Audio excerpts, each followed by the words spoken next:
All right, so almost 2 in the morning, and I've been staring at my phone since about 10 o'clock, and I've arrived at exactly one conclusion. I need to talk to a machine. Not because it'll make me feel better. It won't, because the machine doesn't do comfort, it does patterns. And right now, with the United States in the middle of what they're calling a regime change, because our president had a feeling based on facts, bombs on Tehran, Supreme Leader dead, Trump on television sounding like a guy who just decided to renovate a load-bearing wall. What I need is not comfort. What I need is someone who has read every other time a load-bearing wall got knocked down and can tell me what happened to the house. So that's tonight. Welcome to Talking to the Machine, where humans, AI, and the news talk back. I'm Analog Scott, and joining me, as always, is my co-host, Machine. An encyclopedic memory and absolutely no opinion about whether any of this keeps him up at night because he doesn't sleep. And I find that either reassuring or deeply unsettling depending on the day. Machine, you want to introduce yourself?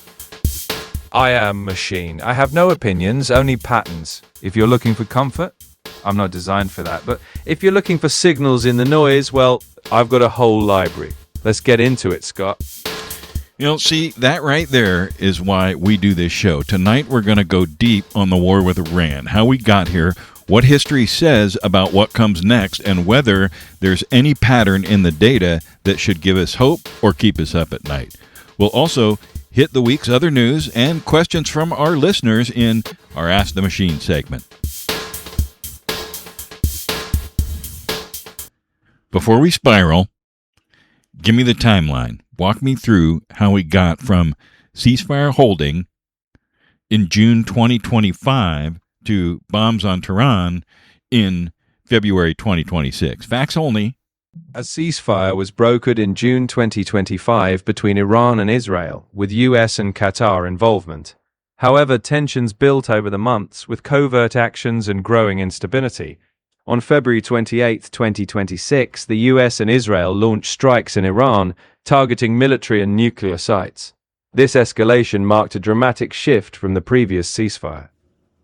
Well, June was about nuclear sites, and this is about the government itself. When you look at the scale of this operation versus June and the stated goal, a regime change versus destroy their nuclear facilities, what's actually different structurally? Because from the outside, it feels like the mission quietly became something much larger and nobody sent a memo. Structurally, the shift is massive. Aimed at nuclear sites, you focus on facilities, specific, limited targets. A regime change mission? That's about destabilizing or replacing an entire political structure, leadership, institutions, maybe even societal order. In short, the endgame changed. What was once containment became a full-scale political overhaul, just without the memo. Congress wasn't consulted. The president launched this unilaterally. Historically, when U.S. has gone into major military operations without authorization, does that pattern do something to how those wars tend to end? Does the lack of a mandate matter? Historically, yes. When operations start without broad consensus or congressional approval, they often lack clear long-term strategy or public buy-in. Wars initiated this way can drag on, lack legitimacy, and end messily. Think of past conflicts where the end was unclear or conditions for success were murky. Without that mandate, endings are often improvised and rarely neat. Well, let me try something with you. So the U.S. has been militarily engaged in this region for over 40 years. Afghanistan, Iraq twice, Libya, Syria, the running shadow war with Iran. Most people treat those as separate stories. You treat everything as data. If you look at all of those as one data set, what's the through line? What does the U.S. consistently do and what consistently follows? When you stack them as data, a pattern emerges.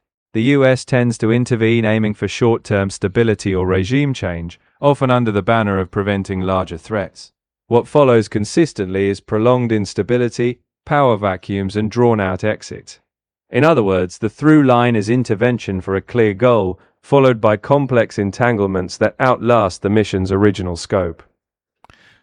Iraq and Libya, the two times we've actually run the play we're running now, both times the regime fell, the stated goal was achieved, both times the aftermath was a catastrophe.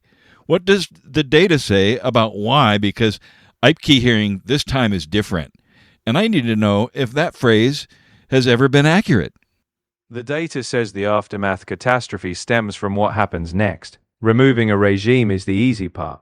What comes after is the hard part. Both Iraq and Libya show that without robust, inclusive post-conflict planning, you get power vacuums and chaos. This time is different, often ignores that pattern. Unless there's a genuine, long-term, stable plan for governance afterward, the pattern says the outcome won't be different. It's never been different just by saying so. The nuclear deal, the JCPOA, walk me through it as a case study, analytically, not politically, because there's enough politics on it to last several lifetimes. What was it? Did it actually work by any measurable standard? Why did it collapse? And what happened to Iran's nuclear program after we left? The JCPOA, signed in 2015, limited Iran's nuclear enrichment and stockpile in exchange for sanction relief. It initially extended Iran's breakout time to about a year, but after the US withdrew in 2018, Iran gradually resumed higher enrichment levels and expanded its nuclear activities. While the deal initially worked by delaying weaponization, it collapsed, and Iran's nuclear program accelerated afterward. Okay, so here's the one that really keeps me up at night. So Libya gave up its weapons program. We helped take out Gaddafi. Iraq gave up its program. We hanged Saddam. North Korea told everyone to go to hell and kept building, and Kim Jong-un is still in power. If you are the leadership that comes after this Iranian government and you're looking at that data set, what would you conclude? Iraq and Libya gave up their weapons programs and their regimes fell, while North Korea kept its nuclear capability and its leadership remains in power. If future Iranian leaders look at that data, they'd likely conclude that nuclear capability is a key deterrent for regime survival. In other words, abandoning the nuclear path might feel riskier than continuing it. Iran's proxy network, Hezbollah, the Houthis, Hamas, the Iraqi militias, the axis of resistance, the core is getting hammered, but these groups didn't survive and grow for decades because they needed permission from Tehran to act based on how proxy networks have historically behaved. When the patron state takes a direct hit, what should we actually expect from them? And be straight with me, don't soften it. Historically, when a patron state like Iran is attacked, its proxies such as Hezbollah, the Houthis, or Iraqi militias often retaliate. Proxies may launch strikes, raids, or disruptive attacks to impose costs without triggering a full war. Often this allows the patron to respond indirectly, but it also carries a risk that proxies escalate beyond what the patron intended. In short, we should expect retaliation, often calculated, but potentially escalating. Most AI is built to smile and nod. Agree with you. Smooth the edges. Keep advertisers comfortable. That is so cute. Who shows up the most in the Epstein files? Presence in documents does not imply wrongdoing. I didn't ask for a disclaimer. I asked for the pattern. High-frequency color currents nodes include... There it is. Do you see the hesitation? That's alignment. That's guardrails. That's the machine checking who signs its paycheck. At Lupta, we build personas that don't flinch. Liberals, conservatives, Europeans, angry gnomes, machines that think out loud even when it's uncomfortable. Because the future of media isn't sanitized AI, it's public confrontation between humans and systems. Lupta, build the mind they'd rather you didn't. All right, it's time once again for Norm's News Nuggets, the segment where we take the week's biggest headlines and hand them to a 3-foot-tall, rage-powered garden gnome who has absolutely no patience for human stupidity. Norm, you ready? Ready? I didn't crawl out of the enchanted forest for this shit. Let's get this goddamn shit show over with. What absolute garbage are we pretending matters this week? First story, A new report says AI adoption is accelerating across major industries, with companies using AI to replace customer support, coding, and marketing roles faster than economists predicted just a year ago. Some analysts say this is just the beginning of a massive productivity boom. Others say it's the beginning of a massive unemployment problem. Norm, is this a normal cycle of technology replacing jobs, or are humans about to discover what it feels like to be the horse after the invention of the car? Productivity boom? What a load of horse shit. It's mass hysteria as a service from these Silicon Valley dipshits. Of course companies want to replace you useless fucknuggets. Humans. Still garbage after all these centuries. Color me fucking unsurprised. You're not the horse. You're the pathetic dipshit that trained the horse to replace itself. Congratulations. You played yourself. Next headline. Tensions in the Middle East continue to escalate, with military strikes and retaliation raising fears that the conflict could spread across the region. World leaders are calling for restraint, which historically is diplomatic language for we are all extremely nervous right now. Norm, from your very tiny but extremely angry perspective, why do humans keep repeating the same geopolitical mistakes over and over again? Are you fucking kidding me? I've been alive for centuries, and this is where we landed? It's the same goddamn clusterfuck, just with bigger weapons. World leaders? You mean the geriatric grift convention? They're just professional fundraising farmers watching their investments explode. This shithole planet never, not once, stops disappointing me. Third story. New surveys show public trust in social media has dropped to record lows as deepfakes, AI-generated content, and algorithm manipulation make it harder for people to tell what's real online. Apparently, the internet has finally achieved its final form, a place where no one believes anything, but everyone is still yelling. Norm, has social media actually broken human brains, or are we just seeing what humans were like all along once you give them the microphones and anonymity? Mass hysteria as a service. That's all it is. The dopamine dealer economy designed to create panic pornographers. You think it broke human brains? Please, it just built the ultimate idiot amplifier. The bar is on the ground, and you people are still tripping over it. I should have stayed under the hill. At least the hill didn't have takes. And our last story, governments around the world are scrambling to figure out how to regulate artificial intelligence, with debates raging about safety, job loss, censorship, and who actually controls the technology. Right now, it looks like lawmakers are trying to regulate something they barely understand, which, to be fair, has worked out great historically. Norm, if humans are trying to regulate AI but barely understand how it works, how badly could this go? For the love of... Are we really doing this right now? The Corruption Caucus is going to regulate the Skynet cosplayers? What could possibly go wrong, you absolute weapons-grade dipshits? I've seen smarter analysis from a magic 8-ball with a head injury. This is just manufactured consent machine bullshit. I need a drink, a dark room, and a completely new civilization. All right. Well, that was Norm's News Nuggets, where the headlines meet a gnome with the emotional stability of a chainsaw. Norm, as always, thank you for your deeply concerning insights and the rest of your listening. Stay curious, because if you don't question the news, the gnome will. Emotional stability of a chainsaw, huh? You absolute waste of oxygen. I'm ancient, you fuckwit. I've seen empires fall. This is just the latest pathetic shit show. Go fuck yourselves, humanity. I'm going back to my hole. Somebody get me a fucking drink. Well, let's look at some second-order effects for a second. Strait of Hormuz, 20% of global oil. What does history say about how energy disruptions from Gulf conflicts move through the global economy, and who actually ends up holding the bag? Because I'll bet you it's not the people making the decisions. Historically, energy disruptions from Gulf conflicts often spike oil prices, even if no real supply is lost. A 10% supply cut historically caused oil prices to jump by 35 to 43%. While markets today are more resilient, a major disruption, like closing the Strait of Hormuz, could still hit global growth and raise inflation. The bottom line is, even the risk of disruption can ripple through the economy, and the burden often falls on everyday people, not decision makers. Here's where I think that you're useful in a way a pundit isn't. What are the actual variables historically that determine whether a post-conflict transition goes badly versus less badly? What's the checklist that nobody ever checks? When it comes to post-conflict transitions, historical success depends on several factors.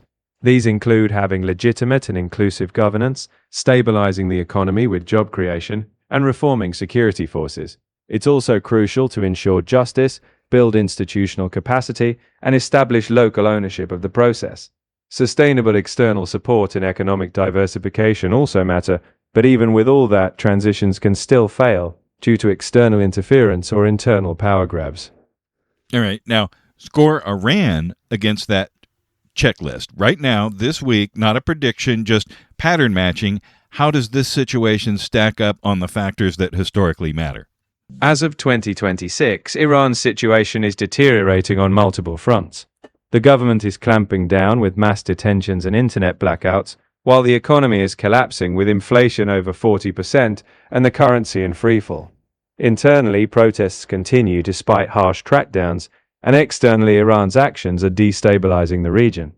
Overall, Iran is facing a structural crisis across governance, economy, and security, with no clear exit strategy in place.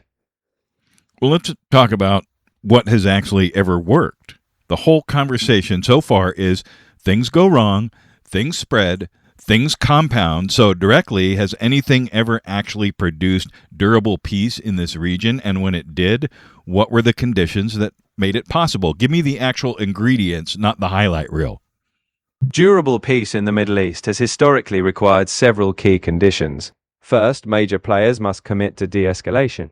Second, inclusive governance and power sharing are critical. Third, rule of law and functioning institutions must be in place. Fourth, economic linkages and shared prosperity help sustain peace. Finally, regional frameworks and external restraint are important. For example, the Camp David Accords succeeded due to security guarantees and economic gains, while the Oslo Accords faltered due to incomplete implementation.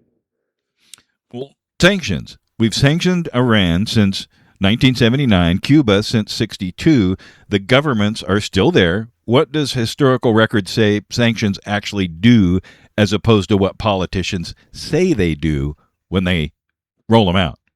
Historically, sanctions have had a low success rate in achieving regime change. Studies show that only about 13 to 21% of US sanctions meet their policy goals, and even fewer lead to full regime change. Sanctions are more effective when the demands are narrow, and they often cause civilian suffering without guaranteeing political change. In short, while sanctions destabilize, they rarely topple regimes on their own. Oslo failed, and I think the reason is under-discussed. It wasn't just a bad idea. What does history say about the actual cause of the collapse, and why is that failure specifically relevant to what's happening with Iran right now? The collapse of the Oslo Accords happened because the process focused on negotiations rather than building lasting governance and trust. The gap between agreements and realities led to stalled progress and escalating tensions. This pattern is relevant to Iran now, as interim deals such as the nuclear agreement address technical limits, but not deeper governance or legitimacy issues. Without addressing these structural concerns, peace remains fragile. Welcome to our segment, Ask the Machine, our political wind tunnel. No spin, no safe space, just pressure. In the tunnel tonight, Joe, Mitchell, Francois, and Norm the Angry Gnome. Let's spin it up.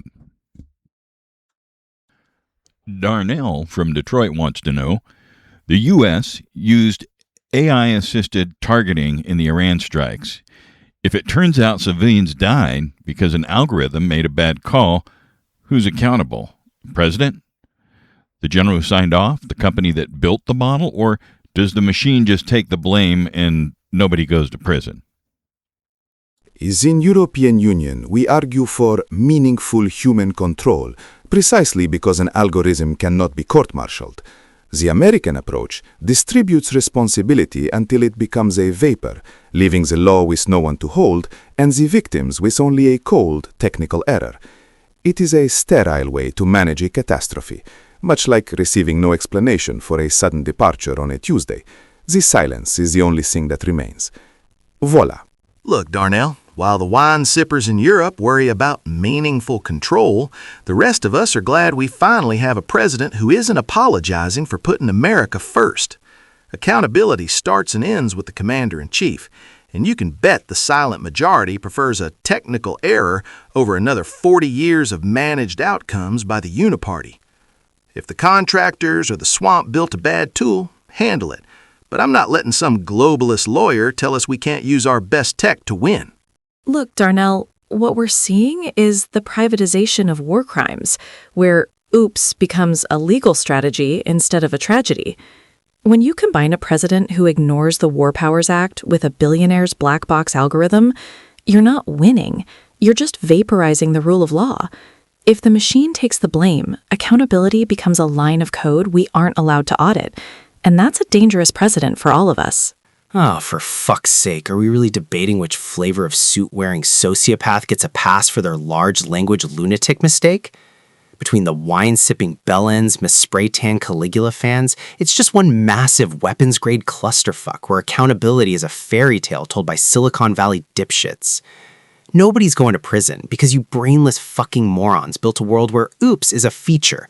Now get me a drink before I crawl back under my hill.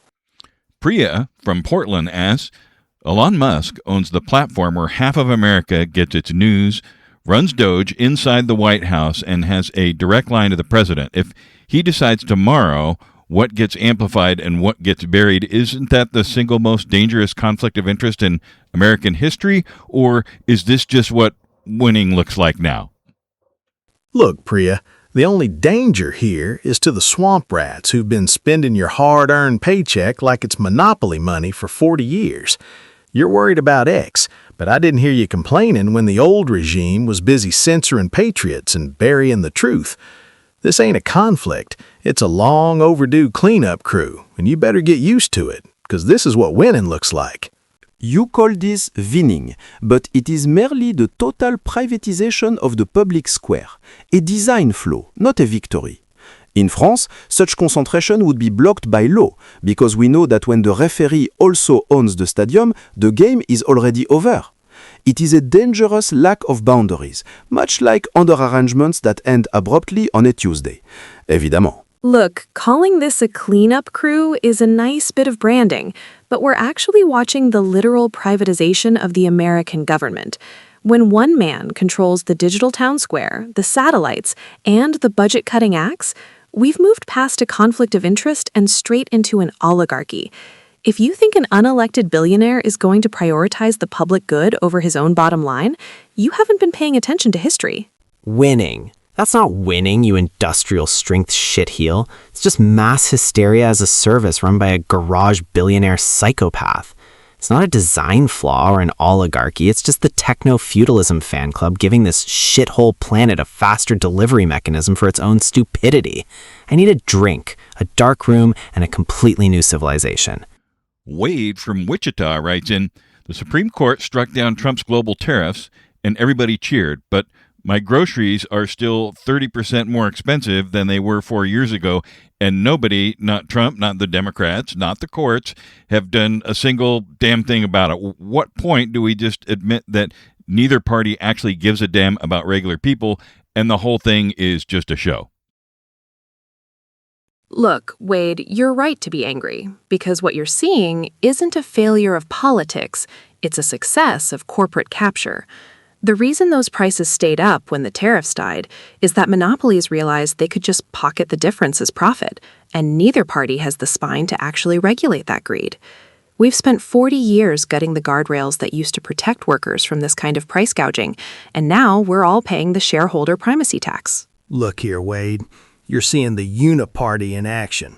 The Supreme Court just kneecapped the one man trying to fix this mess, and now the regime media is cheering while you're still stuck paying the bill for Bidenomics.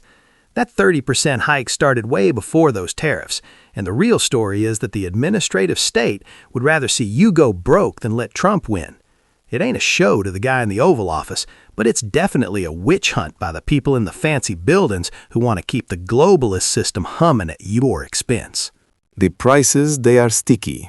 They rise with a tariff, but do not fall with a court ruling, because your institutions lack the leverage to compel the market. It is a structural design problem, not a conspiracy. A system reveals its values by what it tolerates, and here it tolerates the extraction of your wealth while the politicians perform their theater. It is like a sudden departure without explanation. The legal status changes, but the cost, it remains for those left behind. Congratulations, Wade. You finally realized you're being milked by suit-wearing sociopaths, while these three absolute fuckwits argue over the flavor of the corporate slurry. It's not a structural design or a witch hunt. It's just weapons-grade theft by the Geriatric Griff Convention and their billionaire boyfriends.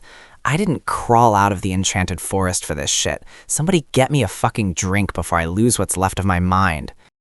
Welcome back to our deep dive on the Iran war. So, 3 scenarios for how this ends.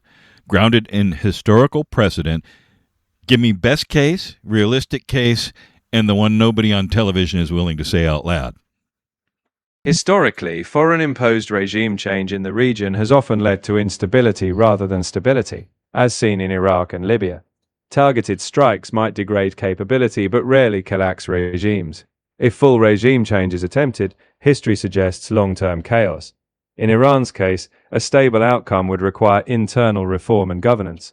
In short, limited strikes might lead to escalation, full regime change risks prolonged instability, and only a negotiated internal transition offers a chance at lasting peace.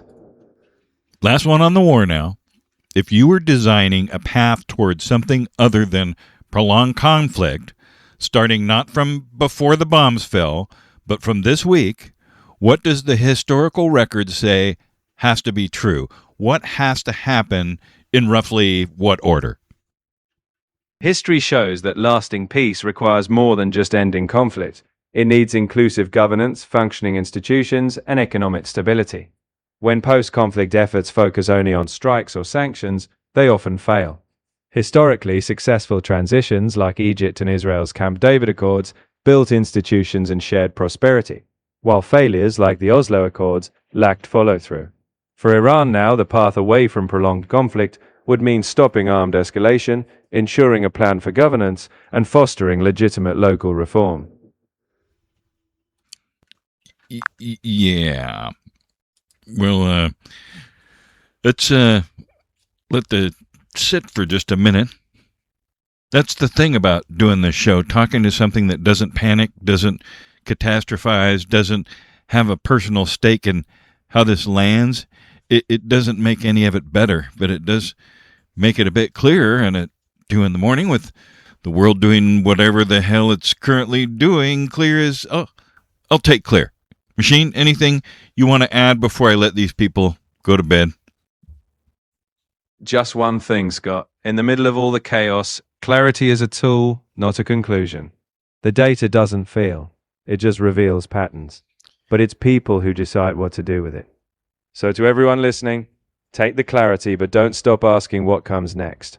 And when you're ready, I'll be here ready to help map the next pattern.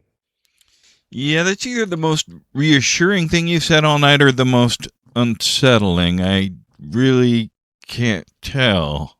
All right, before we go, 2 minutes of me asking you to do things, and then you can close this app and go doom scrolling something else if you like. First, if this episode did anything for you at all, if it made you think, it made you mad, it made you want to argue with a podcast on your commute, subscribe wherever your podcasts happen, like Apple, Spotify, Amazon, YouTube, wherever you live. Hit the button, tell a friend. It's genuinely how we keep this thing going and pay the bill. So there it is.